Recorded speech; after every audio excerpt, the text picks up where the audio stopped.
तो hello students, आज आपका बिजनेस का फर्स्ट क्लास लेने जा रहा हूँ मैं। तो बिजनेस के अंदर हम पहले फर्स्ट यूनिट का आज मैं फर्स्ट चैप्टर पढ़ाऊंगा, जिसके अंदर हम ये जानेंगे कि एक्टिविटीज़ कौन कौन से टाइप की होती हैं और बिजनेस उसके अंदर कहाँ से आता है। तो सबसे पहले हम जान लेते हैं कि एक्टिविटीज़ क्या होती हैं। तो एक्टिविटीज़ के अंदर मेनली हम इसके अंदर पढ़ेंगे ह्यूमन एक्टिविटीज़ को।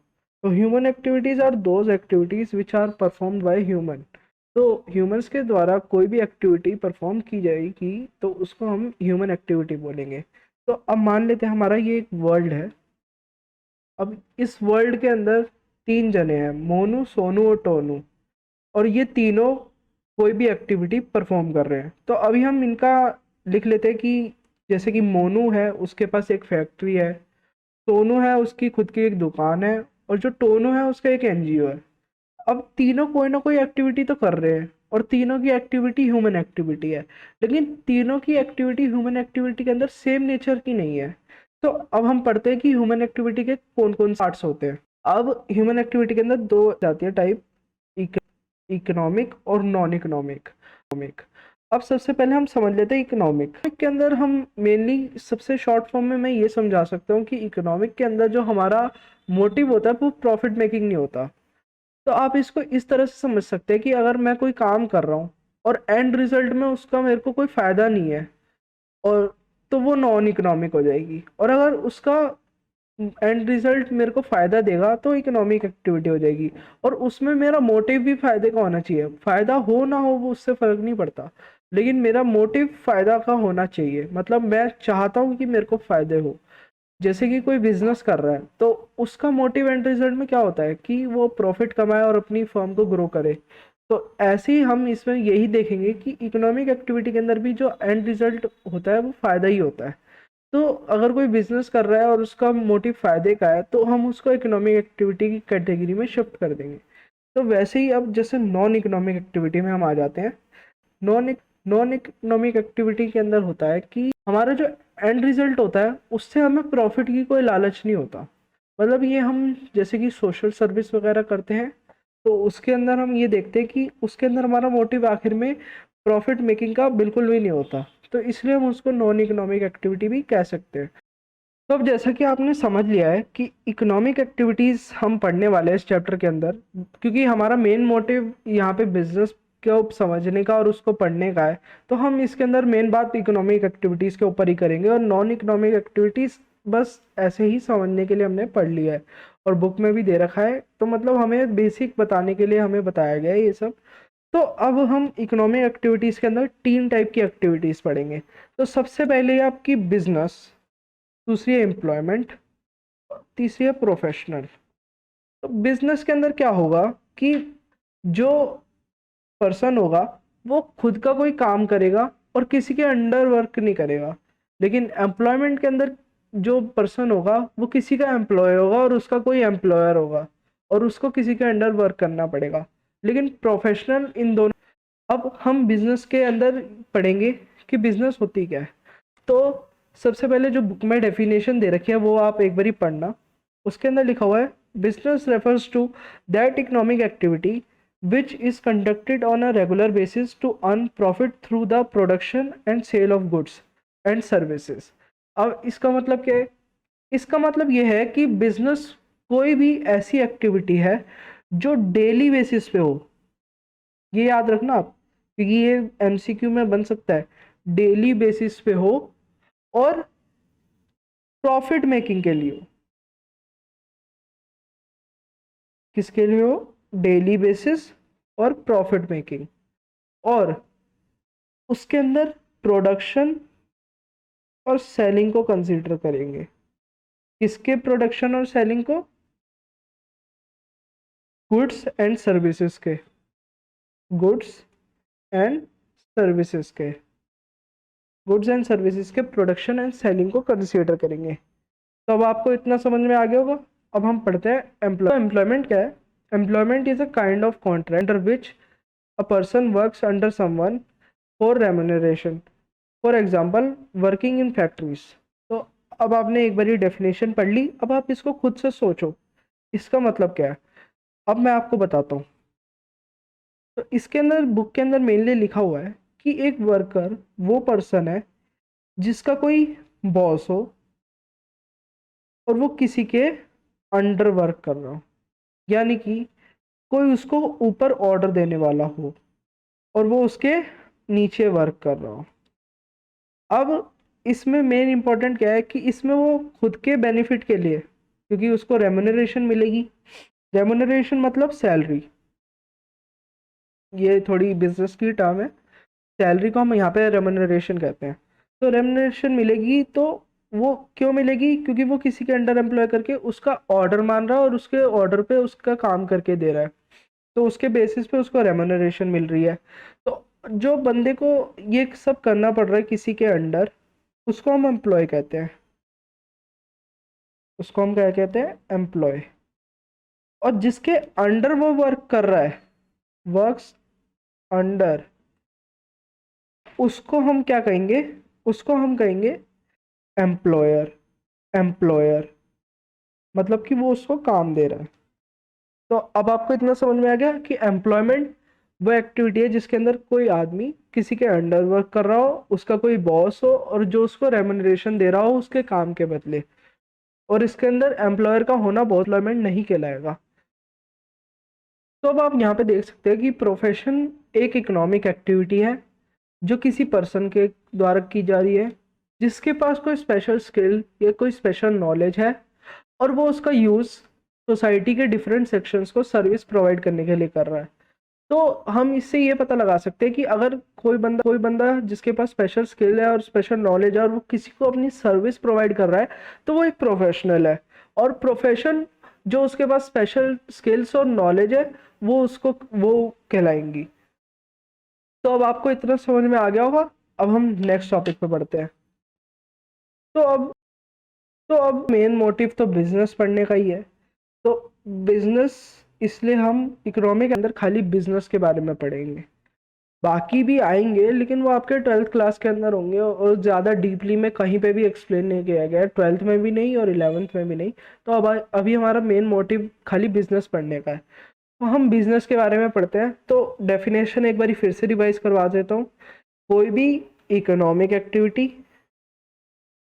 एक्टिविटी जो कि डेली बेसिस पे की जा रही है, याद रखना ये एमसीक्यू में आ सकता है। और मोटिव प्रॉफिट मेकिंग है। मोटिव प्रॉफिट मेकिंग होना बिल्कुल ज़रूरी है, तभी उसको इकोनॉमिक एक्टिविटी कहेंगे।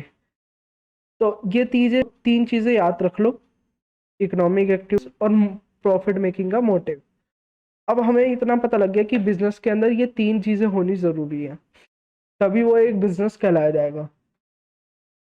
अच्छा, अब इसके अंदर हम सबसे पहले ये जान लेते हैं कि बिजनेस को परफॉर्म कैसे करते हैं। तो बिजनेस प्रोडक्शन कर सकते हैं, ठीक है, गुड्स की एंड सर्विसेज की। और जब हम उनको सेल करेंगे एंड कंज्यूमर या फिर किसी मिडल मैन को जो एंड कंज्यूमर तक जाए, यहाँ पे और मिडल मैन लिख देता हूँ, ये आपको सारे नोट्स में दे दूंगा। तो एंड कंज्यूमर तक जो जाए मिडल मैन को, जो कि प्रोवाइड करे एंड कंज्यूमर को, तब हम उसको इकोनॉमिक एक्टिविटी कहेंगे। और मेनली इकोनॉमिक एक्टिविटी के अंदर बिजनेस कहेंगे। अब इसके अंदर जो सेलिंग हो सकती है वो गुड्स की भी हो सकती है और सर्विसेज की भी हो सकती है। तो अब बुक के अंदर हमारा है characteristics of business. Characteristics of business. तो सबसे पहला कैरेक्टरिस्टिक क्या है? Economic activity. अब आप एक बार अपनी बुक खोल के रखना साथ में, उससे आपको थोड़ी ईज होगी। तो इकोनॉमिक एक्टिविटी, जैसा कि मैं स्टार्टिंग से बताता आ रहा हूँ कि बिजनेस है ही एक इकोनॉमिक एक्टिविटी। तो बिजनेस की कैरेक्टरिस्टिक क्या हो गई कि वो एक इकोनॉमिक एक्टिविटी है। दूसरी कैरेक्टरिस्टिक कि गुड्स एंड सर्विसेज को एक्सचेंज किया जा रहा है। तो यहाँ पे लिख लेते हैं exchange of goods and services. Goods and services को एक्सचेंज किया जा रहा है।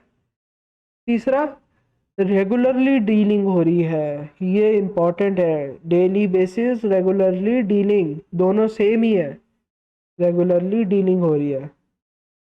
फोर्थ, प्रॉफिट मोटिव है, हमारा मोटिव क्या है, प्रॉफिट कमाने का मतलब। तो पांचवा जो है हमारा, एलिमेंट ऑफ रिस्क।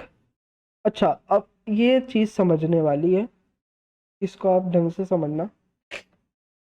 तो आप कभी भी देखेंगे, कोई भी अगर आदमी बिजनेस करता है तो वो सबसे पहली बात आपको क्या कहता है कि भाई रिस्क बहुत है। अब रिस्क बहुत है का मतलब समझे हो आप? रिस्क बहुत है का मतलब है कि बिजनेस के अंदर कुछ भी पता नहीं होता, कभी भी बिजनेस के एनवायरनमेंट के अंदर चेंज आ सकते हैं। मतलब कि कभी भी जैसे सोसाइटी में कोई बदलाव आया, या ट्रेडिशन में कोई चेंज आया, या फिर किसी के खाने पीने में कोई बदलाव आने से भी बिजनेस को इफेक्ट पड़ता है। अब मान लो कोई बिजनेस टॉफी बेच रहा है, लेकिन टॉफी खाने का ट्रेंड ही चला गया, तो फिर बिजनेस तो टॉफी वाला बंद हो जाएगा, उसकी सेल्स तो बिल्कुल डाउन हो जाएंगी। तो एलिमेंट ऑफ रिस्क का यही समझाता है कि बिजनेस हमेशा रिस्क के एलिमेंट पे चलता है। तो जब तक जहाँ पे रिस्क नहीं होगा वहां बिजनेस नहीं होगा, बिजनेस में हमेशा कोई ना कोई रिस्क बना रहता है, इसलिए बिजनेस टफ होता है बहुत करना। अब जो हमारा छठा पॉइंट है वो है क्रिएशन ऑफ यूटिलिटी। थोड़ा टंग स्लिप हो गई, माफ कर देना। क्रिएशन ऑफ यूटिलिटी, अब इसका मतलब समझो। क्रिएशन ऑफ यूटिलिटी का मतलब कोई भी ऐसी चीज जो एंड कंज्यूमर को सेटिस्फाई करने के लिए बनाई जा रही है, चाहे वो गुड्स हो या सर्विसेज हो, वो क्रिएट की जा रही है ताकि वो एंड कंज्यूमर तक प्रोवाइड की जा सके और एंड कंज्यूमर उसको खरीदे। तो इसमें कोई ना कोई चीज जनरेट हो रही है ना, या तो गुड्स या तो सर्विसेज। आप एक बारी ध्यान से समझना, गुड्स या तो सर्विसेज, ये बिजनेस जनरेट कर रहा है एंड कंज्यूमर के लिए। तो इसमें किसी चीज का क्रिएशन हो रहा है, जनरेशन हो रहा है, किसी चीज का क्रिएशन हो रहा है। तो अब क्रिएशन किस चीज का हो रहा है, यूटिलिटी। अब यूटिलिटी को हम अगर एक्सपेंड करेंगे तो उसके अंदर गुड्स एंड सर्विसेज ही आएंगी, लेकिन हमने उसको वाइडर टर्म के अंदर यूटिलिटी लिख दिया है। तो किसी भी चीज का क्रिएशन कर रहा है, वो बिजनेस की कैरेक्टरिस्टिक हो गई। अब आखिरी है कंज्यूमर सेटिस्फेक्शन। अब देखो, उसने कंज्यूमर सेटिस्फेक्शन के लिए ही तो किसी चीज को क्रिएट किया था, चाहे वो गुड्स हो या सर्विसेज हो। उसने जनरेट ही इसलिए करी थी ताकि कंज्यूमर को सेटिस्फाई कर सके वो चीज, और कंज्यूमर उसके बदले उसको क्या दे, मनी दे। तो कंज्यूमर को सेटिस्फाई करने के लिए उसने वो चीज क्रिएट करी थी। तो जब वो कंज्यूमर को सेटिस्फाई नहीं करेगी चीज, तो वो बिजनेस किस बात का? बिजनेस वही है जो कंज्यूमर को सेटिस्फाई करने के लिए कोई गुड्स या सर्विस को क्रिएट करे। तो आखिरी हमारा पॉइंट यही कहता है कि कंज्यूमर सेटिस्फाई होना चाहिए उस चीज से। आप समझ रहे हो, कंज्यूमर को सेटिस्फाई करना चाहिए वो चीज। अब नेक्स्ट टॉपिक हमारा प्रोफेशन है। तो अब आ जाते हैं प्रोफेशन के अंदर। तो प्रोफेशन मीनिंग समझ चुके हो, कोई भी इकोनॉमिक एक्टिविटी जो किसी पर्सन के द्वारा परफॉर्म की जा रही है, जिसके पास कोई स्पेशल स्किल या नॉलेज है, और वो different sections of the society को सर्विस प्रोवाइड कर रहा है अपनी स्पेशल स्किल और नॉलेज के बेसिस पे। तो उसी को हम प्रोफेशन कहेंगे। अब हम इसकी कैरेक्टरिस्टिक्स पढ़ लेते हैं। तो पहली कैरेक्टरिस्टिक्स है हमारी बॉडी ऑफ स्पेशलाइज्ड नॉलेज। तो बॉडी ऑफ स्पेशलाइज्ड नॉलेज का मतलब क्या है? अच्छा, नॉलेज और टेक्निक, मैं टेक्निक बोलना भूल गया।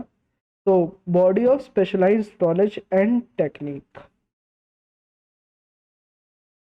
तो अब इसका मतलब समझते हैं पहले कि कोई भी पर्सन जिसके पास कोई स्पेशल स्किल, नॉलेज, स्किल या टेक्निक है, तभी वो प्रोफेशनल कहलाएगा। अगर उसके पास ये तीन चीजें नहीं है तो वो प्रोफेशन कहलाएगा ही नहीं, क्योंकि फिर तो वो नॉर्मल बंदों की कैटेगरी में ही गिना जाएगा। अगर उसके पास कोई स्पेशल नॉलेज और टेक्निक है जो उसको बाकी बंदों से डिफरेंट बना रही है, तो अभी उसको हम प्रोफेशनल कहेंगे। और इसके लिए उसके पास body of specialise skill and knowledge होनी जरूरी है। अब दूसरी कैरेक्टरिस्टिक्स पे आते हैं। दूसरी कैरेक्टरिस्टिक है formalized method of acquiring training and experience। तो अब इसका मतलब क्या है? acquiring training and experience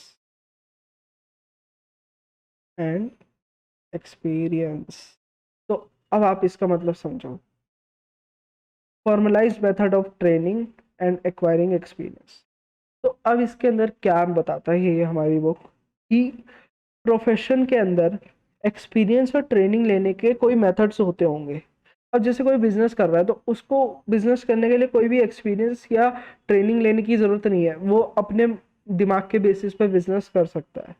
उसके पास अगर कोई एक्सपीरियंस या ट्रेनिंग नहीं भी है तब भी वो बिजनेस कर सकता है। लेकिन कोई भी प्रोफेशनल बिना ट्रेनिंग और एक्सपीरियंस के अपना प्रोफेशन परस्यू नहीं कर सकता, उसको ट्रेनिंग और एक्सपीरियंस होना ज़रूरी है। तो ये हमें पॉइंट समझाता है कि प्रोफेशनल होने के लिए ट्रेनिंग और एक्सपीरियंस को एक्वायर करना पड़ेगा, नहीं तो हम प्रोफेशनल नहीं कहलाएंगे। तो हमारे पास ट्रेनिंग और एक्सपीरियंस होना चाहिए। अब थर्ड पॉइंट है हमारा establishment of representative and professional association. अब इसके अंदर ये क्या कहता है कि ये जो कैरेक्टरिस्टिक है प्रोफेशन की वो ये बता रही है कि भी प्रोफेशन है उसके लिए उसका कोई रिप्रेजेंटेटिव प्रोफेशनल एसोसिएशन होना चाहिए। जैसे कि चार्टर्ड अकाउंटेंट्स का आईसीएआई है और लॉयर्स का बार काउंसिल ऑफ इंडिया है। तो ये जो एसोसिएशंस है ये क्या करती है, ये अपने अंडर जितने भी प्रोफेशनल्स हैं उनको रिप्रेजेंट करती हैं। मतलब अगर कोई भी केस होगा किसी भी प्रोफेशनल के ऊपर, वो तो डायरेक्ट इनके ऊपर आ जाएगा और इनको उस प्रोफेशनल से डील करना पड़ेगा। यानी कि अगर आईसीआई के अंडर जो सीए है वो कोई रूल ब्रेक करता है तो उसको सज़ा पहले कोर्ट से नहीं मिलेगी, पहले उसको सज़ा आईसीआई से मिलेगी कि उसका लाइसेंस कैंसिल कर दिया या उस पर रिस्ट्रिक्शंस लगा दी, तो ये सारी सज़ा आईसीआई उसको देगा। वैसे ही इसके अंदर ये हमारा पॉइंट बता रहा है कि प्रोफेशन के अंदर किसी भी रिप्रेजेंटेटिव एसोसिएशन का होना ज़रूरी है। तो अब जो हमारा नेक्स्ट कैरेक्टरिस्टिक है प्रोफेशन का वो है कोड ऑफ कंडक्ट।